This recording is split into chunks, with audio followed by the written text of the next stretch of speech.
Mesdames et messieurs, bonsoir et soyez les bienvenus pour cette nouvelle édition de notre journal de 22 heures au sommaire de l'actualité. À la une dans l'actualité nationale, le Premier ministre, M. Abdelkader Mohamed, a présidé ce matin au Palais du Peuple une réunion du comité sur le bilan de la pandémie. Toujours dans l'actualité nationale, deuxième réunion du comité de programme des statistiques et de méthodologie.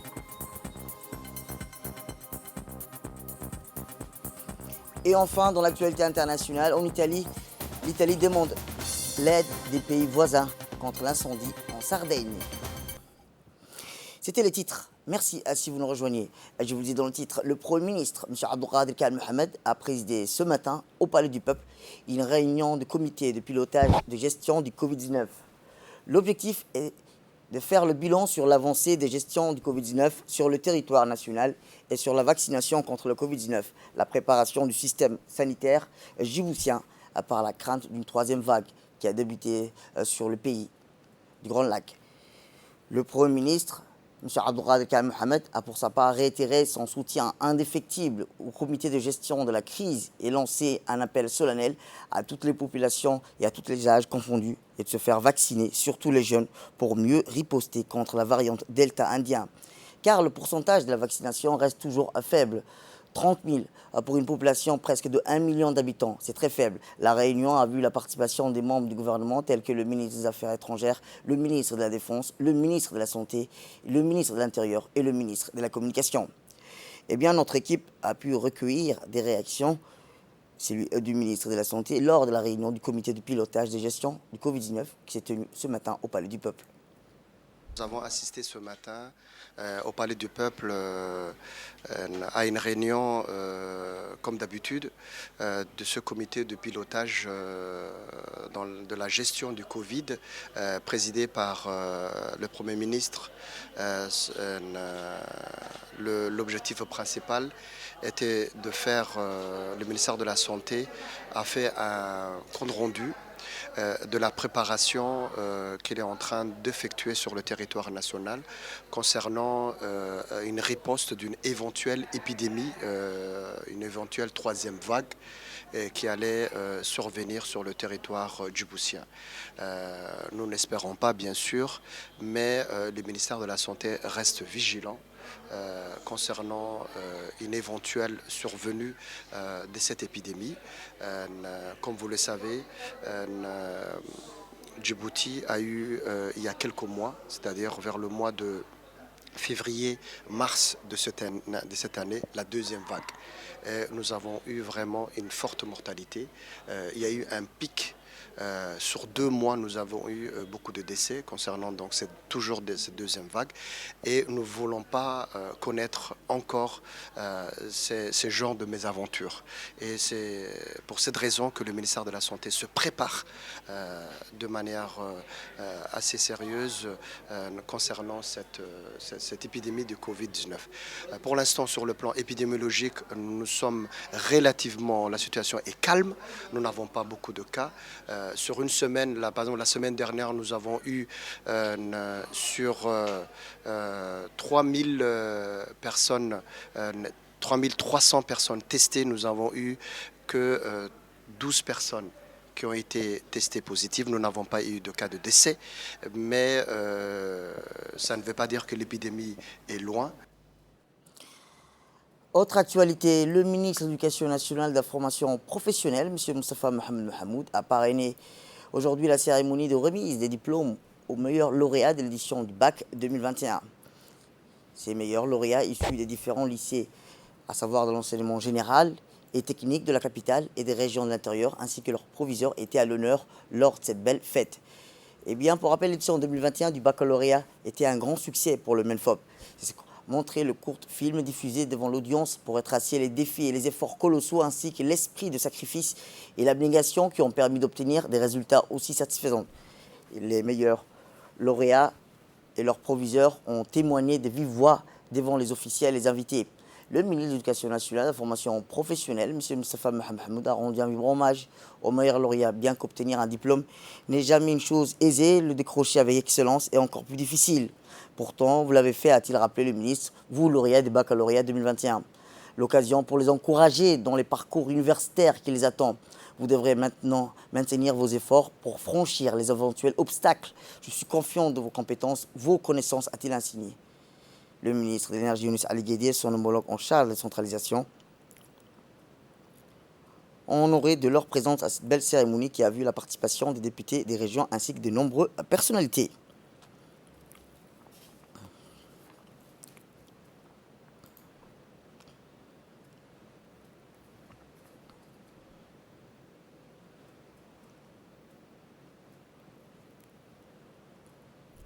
Eh bien, le ministre s'est réjoui, a-t-il, du taux de réussite toujours croissant du bac d'année en année avec une augmentation du nombre des mentionnés, ce qui l'a amené à exprimer ses sincères remerciements et sa reconnaissance à l'ensemble de la chaîne du succès, à savoir le proviseur, les parents, mais aussi surtout les bacheliers. Écoutons-le. C'est une journée exceptionnelle qui procure à nous tous la joie, la fierté et les sentiments du devoir accompli. Alhamdulillah. Vous devez maintenir vos efforts pour franchir les éventuels obstacles. Je suis confiant que vous êtes bien armés des connaissances, des compétences, des potentialités pour pouvoir relever les défis et je n'en doute point. Je voudrais juste vous recommander de rester audacieux, de viser l'excellence, car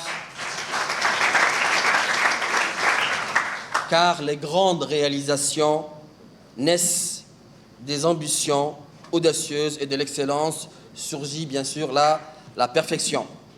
C'est d'ailleurs à ce titre que l'amélioration de la qualité des enseignements-apprentissages et la quête de l'excellence constituent la pierre angulaire de la politique éducative du ministère de l'Éducation nationale et de la formation professionnelle. Nous avons donc une très bonne raison de nous réjouir au vu de l'accroissement constant d'une année en année des taux de réussite aux différents examens et nous assistons parallèlement à l'augmentation du nombre de mentionnés, ce qui témoigne du niveau de la qualité que nous atteignons. De mon arrivée dans ce département, nous nous sommes fixés à un taux de réussite à atteindre et je pense que, alhamdulillah, avec ce travail d'équipe que nous menons tous les jours, que ce soit le cadre du ministère, mais également les chefs d'établissement, que je profite de cette occasion pour les féliciter et vraiment, ces proviseurs, c'est les doyens de l'éducation, c'est des messieurs et des madames. Et c'est des messieurs et des madames qui connaissent parfaitement leur travail. Eh bien, il faut noter par ailleurs qu'au cours de la cérémonie à Mouloud, le ministre de la... Au cours, il faut noter que le ministre de l'Énergie et celui de la décentralisation ont rappelé qu'à l'issue des instructions officielles, le ministre et les personnalités présentes ont remis aux meilleurs lauréats qui ont décroché leur bac avec mention. Ils ont rappelé que le bac sera toujours décentralisé. Écoutons-le. Je félicite tout d'abord tous les lauréats de bac et tous les bacheliers de la République de Djibouti. Il fut un temps où le bac était la fin en soi. Mais grâce à la politique visionnaire du président de la République, le bac n'est plus une fin, mais le début d'une aventure des étudiants. Parce que tous ceux qui n'avaient pas les moyens de continuer les études restaient avec leur bac à Djibouti. Mais maintenant, comme il y a l'université, le bac est la clé de voûte pour la continuation de leurs études. Donc, je voulais annoncer ici aussi, en tant que ministre de la décentralisation, c'est-à-dire à partir de l'année prochaine, les bacheliers de Arta vont passer leur bac à Arta même. Suite à la réunion que nous avons eue avec mon collègue du ministère de l'Éducation, nous avons décidé que les élèves de la région passent leur bac chez eux. C'est-à-dire les étudiants de Arta vont passer à Arta. Ceux de Obok vont passer à Obok. Ceux de Ali Sabih vont passer à Ali Sabih. Ceux de Dikil vont passer dans leur lycée à Dikil. c'est de Tajoura aussi à Tajoura. Bienvenue encore dans cette merveilleuse région d'Arta. Vous avez de la chance, on n'est plus à l'été. Avec ce changement climatique, nous voyons que Arta est frais aujourd'hui. Et alhamdoulilah rabbil alamin, c'est quelque part aussi grâce à vous. Hein. Vous êtes venus avec tout le doua de vos parents. Merci encore. Je ne vais pas tarder sur les quelques mots que je vais dire. Juste féliciter et encore féliciter tous les lauréats étudiants. D'abord, un grand remerciement à leurs parents qui ont été avec eux, qui les ont entourés, qui les ont conseillés et qui les ont surveillés durant toute cette année scolaire. Sans oublier les personnels éducatifs qui a été, comme d'habitude, je dirais, à la hauteur de leur attente. Merci encore pour tout le corps éducatif.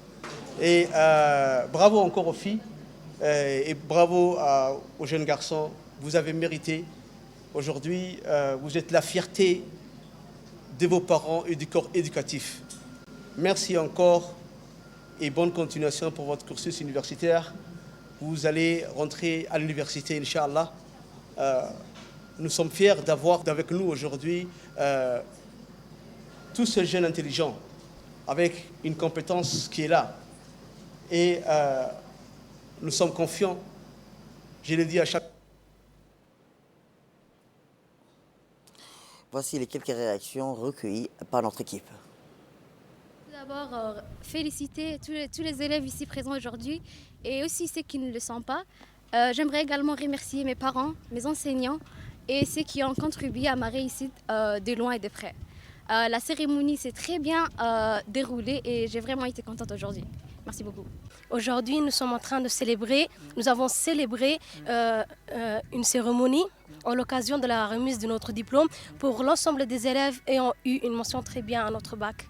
Cette fête nous a beaucoup réjouis. On l'a très bien fêté, que ce soit pour moi ou pour mes camarades.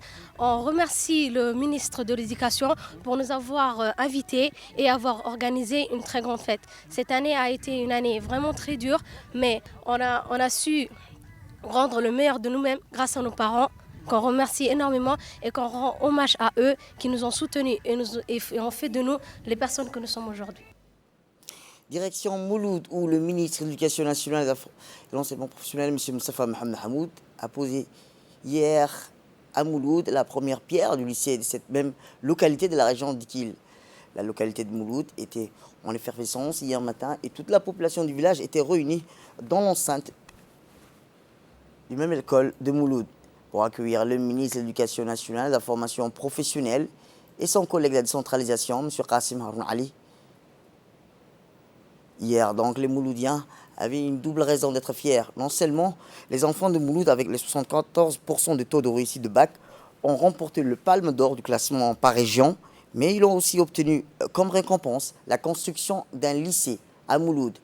Ainsi donc, dans cette même matinée, dans l'école du village, les habitants étaient rassemblés en masse pour prendre part prime à leurs collégiens, tout en accueillant dans la joie et l'allégresse la délégation ministérielle. Arrivée en double début matinée sous un ciel clément, inhabituel en cette période d'été, la délégation conduite par le ministre de l'Éducation nationale et de la formation professionnelle a pris place sur le site cérémonie, sans avoir salué des centaines de mains d'enfants et d'adultes. Dans la foulée, différents interlocuteurs se sont succédés à la tribune pour féliciter les collégiens et des Mouloud qui ont surclassé leurs camarades de toutes les régions. Les uns et les autres n'ont pas manqué de mettre en exergue la symbolique de cette journée qui leur a procuré de la joie, de la fierté, mais aussi le sentiment d'avoir accompli. Tous n'ont pas manqué d'adresser des chaleureuses félicitations à la dizaine de lauréats de Mouloud qui ont mis leur petit village sur un piédestal à l'issue des interventions des officiels. Qui a eu lieu dans une sous-région. Et nous assistons aujourd'hui à au résultat de cette première promotion qui affiche un taux de réussite de 74%. Bravo, cela témoigne de l'engagement des parents, de l'engagement des élèves, de l'engagement des membres de l'établissement, à sa tête le principal, ou je dirais plutôt le proviseur directeur. Donc je dis bravo à tous. Eh bien, le ministre de la décentralisation, M. Qassim Haroun Ali, qui a d'emblée félicité les lauréats de Mouloud qui sont distingués par leur travail. Écoutons-le. Je voudrais dire aussi que Mouloud, s'il y a eu un taux de réussite aussi important, c'est parce que la communauté de Mouloud et le ministère de l'Éducation ont travaillé main dans la main, et la communauté, les parents des élèves de Mouloud ont su apporter leur soutien indéfectible à leurs enfants, et c'est la raison pour laquelle le taux de réussite est très élevé aujourd'hui à Mouloud. Je voulais dire aussi, en tant que ministre de la décentralisation, nous avons eu une réunion avec mon collègue, le ministre de l'Éducation, et nous avons décidé que pour l'année prochaine, que les élèves des régions vont passer le bac chez eux. Ceux qui seront à Dikil vont passer à Dikil. Ceux de Tajoura vont passer à Tajoura. Ceux d'Obok, ils vont passer à Obok. Et ceux d'Ali Sabir, ils vont passer à Ali Sabir. Et ça, c'est ensemble que nous avons décidé, et on revient au ministre aussi de l'Éducation nationale. Merci pour l'accueil aussi que vous nous avez réservé, et je vous remercie. Eh bien, le ministre de l'Éducation nationale, son nom professionnel, a confirmé cette bonne nouvelle, déclenchant la liesse populaire. À cet instant, nous avons compris qu'en confirmant cette annonce, son collègue a-t-il rappelé traditionnellement, à l'issue du traditionnel discours, M. Moustapha Ahmed a posé la première pierre du lycée de Mouloud à cette action d'éducation nationale du pays venant d'entrer de plein pied dans la décentralisation. Autre actualité nationale, le ministre de la Communication chargé des postes et télécommunications, M. Redouane Abdullah Ebadon, a pris part aujourd'hui à une réunion avec la Banque mondiale, partenaire financière du projet Djibouti numérique, de la réunion qui s'est portée sur l'état d'avancement du projet Djibouti numérique, et a vu la participation de la ministre de l'économie numérique et de l'innovation, Mme Mariam Hamadou Ali, du représentant résident de la Banque mondiale à Djibouti, M. Boubacar, et son équipe, ainsi que l'équipe de l'unité de gestion du projet. Il faut noter que la République de Djibouti vise sur les nouvelles technologies de l'information et de la communication pour amorcer un développement sur tous les plans. C'est dans ce sens que le ministère de la Communication, chargé des postes et des télécommunications, a initié, avec le soutien de la Banque mondiale, un nouveau projet intitulé Djibouti numérique, qui s'inscrit pleinement dans la continuité des programmes stratégiques déterminés dans la feuille de route gouvernementale. Ces projets renforcera la position de Djibouti en tant que hub technologique de l'Afrique de l'Est, et en mettant en place les fondements nécessaires pour stimuler une économie numérique diversifiée, dynamique, sûre et inclusive. Autre actualité dans ce 22h, c'est aussi le ministre de l'Énergie et des Ressources naturelles, M. Younes Ali Guedi, qui a reçu aujourd'hui M. Michael Hausler, l'ambassadeur de la République fédérale d'Allemagne à Djibouti. Durant 1 heure, dans son cabinet, l'entretien s'est déroulé dans une atmosphère chaleureuse, l'occasion pour le deux hauts responsables d'évoquer les voies et moyens pour renforcer la coopération bilatérale. L'ambassadeur a d'emblée tenu à souligner qu'il était heureux de représenter son pays en République de Djibouti, pays avec lequel l'Allemagne entretient des relations étroites et amicales depuis 1978.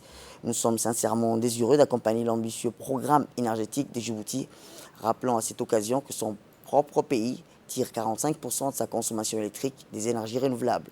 Le ministre de l'Énergie chargé des ressources naturelles a quant à lui rappelé le programme ambitieux, programme énergétique de son département dans le droit de fil des objectifs de la vision de développement 2035 tracée par le président de la République en vue de parvenir à un terme à une indépendance énergétique basée sur les énergies renouvelables. Eh bien, je vous le dis dans le titre, le Palais du Peuple a abrité tôt ce matin la deuxième réunion du comité de programme statistique et de méthodologie organisée par l'Institut national de la statistique de Djibouti. Les travaux de cette réunion de haut niveau avaient pour mission de préparer la 3e recensement de la population djiboutienne, plus précisément dans la phase préparatoire du recensement général de la population d'habitation, dont le principal objectif est de garantir un dénombrement général de la population d'habitation. En effet, cette opération nécessite non seulement la mobilisation d'importantes ressources financières et matérielles, mais également la sensibilisation des populations. Il a été question à travers cette rencontre d'élaborer les documents qui servira de guide pour la réalisation d'audit recensement. Un expert démographe a éclairé de sa lanterne lors d'une présentation la démarche de la mise en place des procédures à suivre. Direction en Somaliland, Hargeisa plus précisément, où la ministre de la Jeunesse et de la Culture, Dr Hiboum Assoué, conduit une forte délégation de son département dont le directeur général de l'ODA, l'Office des droits auteurs, M. Idriss Moussa, des écrivains, des intellectuels, des poètes et des associations culturelles qui se sont rendus à Hargeisa pour participer à la foire internationale de Hargeisa, nommée Book Fair International de Hargeisa. Et ça, on est arrivé à l'aéroport, Hargeisa. La ministre et sa délégation ont été accueillis par le ministre de la Culture et de l'Information, M. Souleymane Ali, et l'ambassadeur de Djibouti en Somaliland, Dr Hussein Omar Kaoulié, le directeur du Centre de culture d'Hargeisa, Jama Mohamed Jama, et d'autres responsables djiboutiens des Somalilandais. La ministre et sa délégation ont participé à la cérémonie d'ouverture de la semaine Book Fair International de Hargeisa. Aussi, les représentants, les intellectuels, les chercheurs, les poètes, les écrivains et les artistes de la Corne d'Afrique internationale ont participé à cette cérémonie d'ouverture du 14e édition de la semaine Book Fair, qui ont choisi cette année comme thème le bon voisinage. Et enfin, dans l'actualité internationale, je vous le dis dans le titre, les sportifs médaillés aux Jeux Olympiques de Tokyo pourront partir dès maintenant, enlever leur masque pendant maximum 30 secondes au cours des cérémonies de remise des prix, ont annoncé dans un communiqué du comité international olympique. Le protocole adapté est mis en jour dimanche dernier et prévoit la possibilité de se faire photographier sur le podium durant 30 secondes sans masque, mais en respectant la distanciation sociale, et dire que tous les médaillés doivent rester sur leur marche respective. C'est la fin de cette édition. Merci à vous de nous avoir suivis. Restez avec nous pour la suite de notre programme télévisé.